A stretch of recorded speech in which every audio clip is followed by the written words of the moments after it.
mikroklimat, Ya. nah itu sudah otomatis lah itu. Iya, benar. Kan smart farming itu otomatis kan? Smart Serba farming, otomatis. iya betul, otomatis dan mengurangi tenaga kerja yang ada sebetulnya Kang Dayat.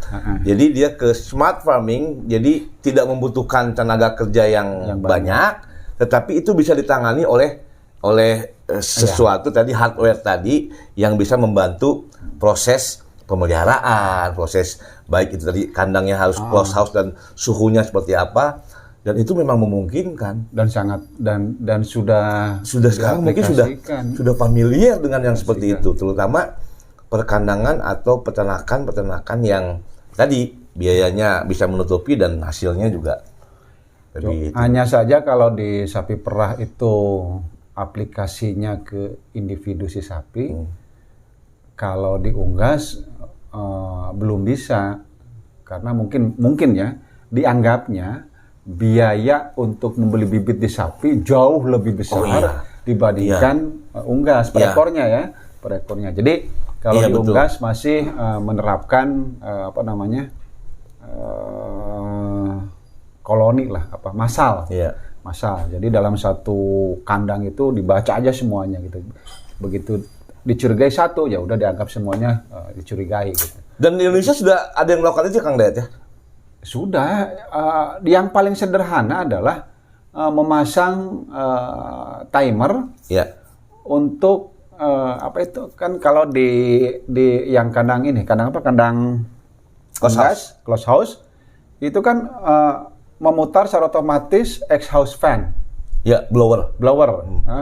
Kipas penyedot. Kipas penyedot. Kemudian di bagian depannya itu ada inlet untuk mengalirkan aliran air. Nah, itu juga otomatis kan, airnya ngalir otomatis. Jadi begitu suhu di kandang di atas normal, dia akan ngocor dan kipas itu akan nyala. Dan itu bisa dikendalikan dari jarak jauh.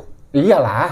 Nah, itu yang tadi berbasis IoT tadi. Jadi nggak usah masuk nungguin ngocorin gitu terus ngejeklekin kipas, nggak harus. Dia udah otomatis lah. Otomatis.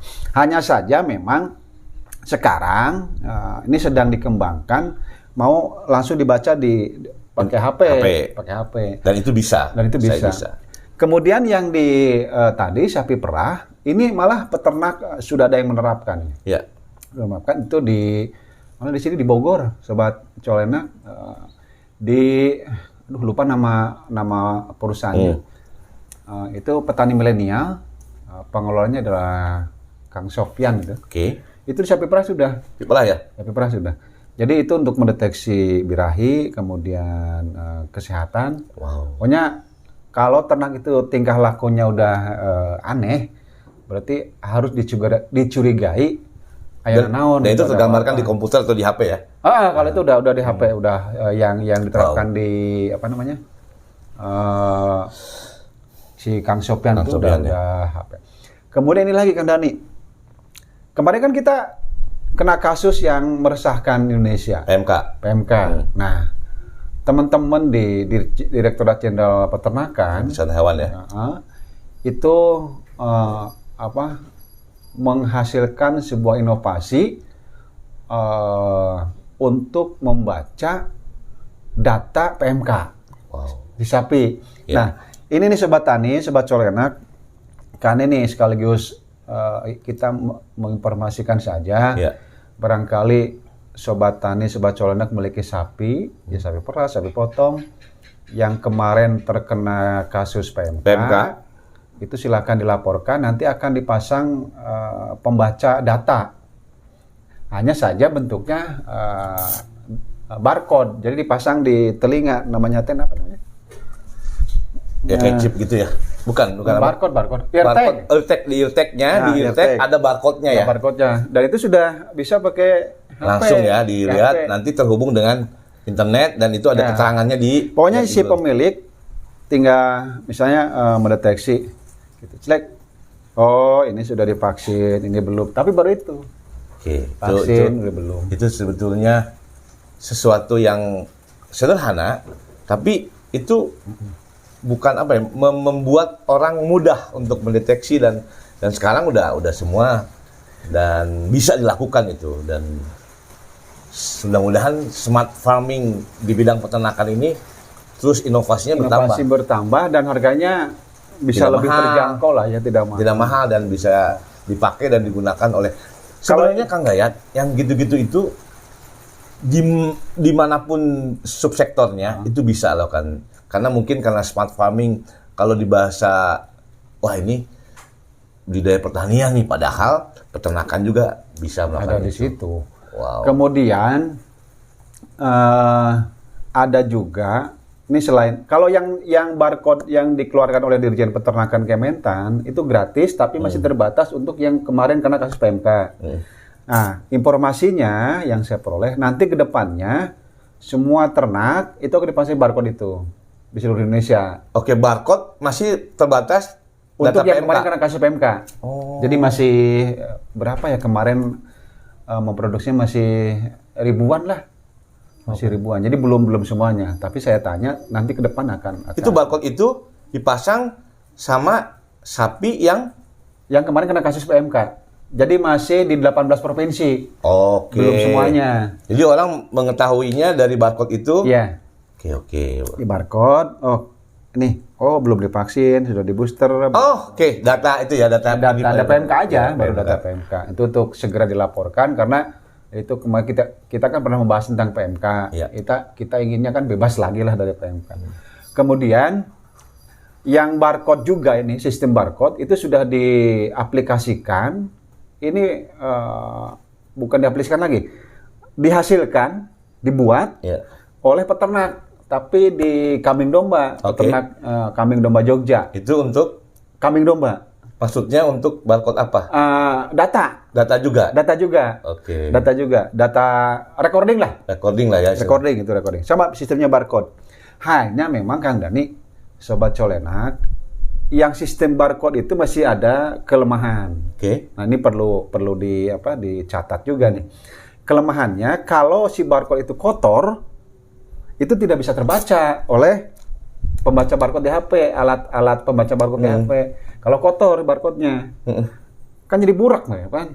Iya. Itu kebaca ya naon cenah ini lieur, cek HP tapi nggak kebaca. Jadi harus ada pekerjaan tambahan lah, lamun lagi. Kalau kotor bersihkan dulu.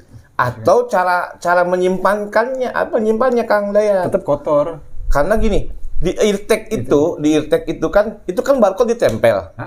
Itu kan ada di eartag-nya tuh ada yang untuk masukkan itu. Itu bisa dipakai untuk plastik transparan. Nah itu. Mungkin bisa itu. Karena saya menerapkan di tanaman di kantor saya yang dulu itu ini ada taman agroinovasi, tanaman obat, tapi ada barcode-nya. Orang ini tanaman apa namanya ya? Tinggal gitu doang. Oh ini pegagan. Gitu. Dia punya keterangan gitu. Yeah. Nah itu kan kalau kehujanan makanya kita simpan di papan gitu, di kayak untuk itu. Kemudian dipakai plastik, Kang. Dan nggak akan rusak kan. Makanya kalau eartag-nya ini sih saya menerapkannya ketika saya di tanaman. Ini juga bisa. Kalau misalnya kelemahannya hanya takut kotor. Itu bisa di eartag-nya itu dilapisin plastik yang ya tetap juga kalau kotor ketutupan ya. Karena barcode itu nggak boleh ketutupan. Karena barcode itu ada sesuatu yang berbeda. Kata orang sih ini sama aja padahal enggak. Ada titik-titik yang itu berapa miliar triliun kemungkinan tuh. Itu keren ya.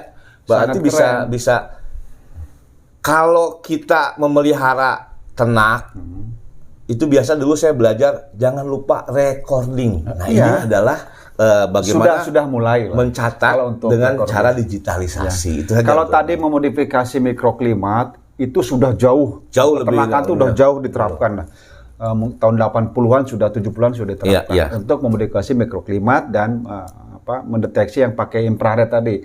Tapi kalau yang barcode nih baru-baru nih membaca recording dari barcode nih baru nih. Nah, saya itu seperti Kang Dani tadi sebutkan masih membayang-bayang. Contohnya nih HP nih. HP. Sekarang kan di film-film sudah mulai pakai nonteng karena apa itu? Hologram. Hologram. Jadi kita kalau pengen ngelihat sesuatu ngejogrok nah sih bahasa Indonesianya. Ngejogrok teh naon? Kang Dayat. Ada di depan kita gitu. Ngejogrok. Terlihat gitu ya. Terlihat di depan kita dan itu bukan 3D lagi, bukan 3 dimensi lagi. 4D.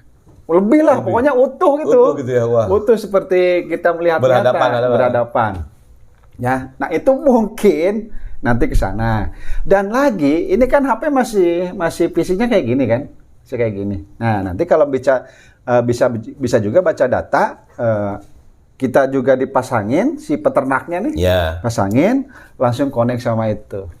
Begitu bisa, tek, gelik, wah, baca. Udah ini udah ke metaverse. Jadi ya? bukan lagi itu udah meta. Jadi begitu aja udah muncul seperti wujud yang nyata. Terus ini yang sudah diterapkan oleh teman-teman komunitas lain. Ya. Di perikanan, nih teman-teman sobat tani, sobat Colenak, itu sudah menerapkan untuk membaca recording ikan, khususnya ikan arwana, kan dipasangnya chip. Iya benar, iya. Chip. Nah itu mungkin ke depan itu udah. Saya hakul yakin chip nanti kecil yang itu bisa melihat. Barcode itu akan berubah, di chip ini ditanam. Iya. Hanya saja mungkin sekarang kalau teknologi chip masih relatif mahal mungkin ya. Mungkin ya, karena ke individu ya, sehingga memang pasti akan jauh lebih membutuhkan biaya yang ini. Malah saya berpikir juga nih, karena teknologi IoT tadi, ini jangan-jangan nomor HP lama-lama diganti ke chip, ditanamin ke tubuh. Udah orang kalau baca WA di jidat kita di sini. Tapi bisa jadi Kang. Jadi teman-teman ya sobat Colenak Kang ya.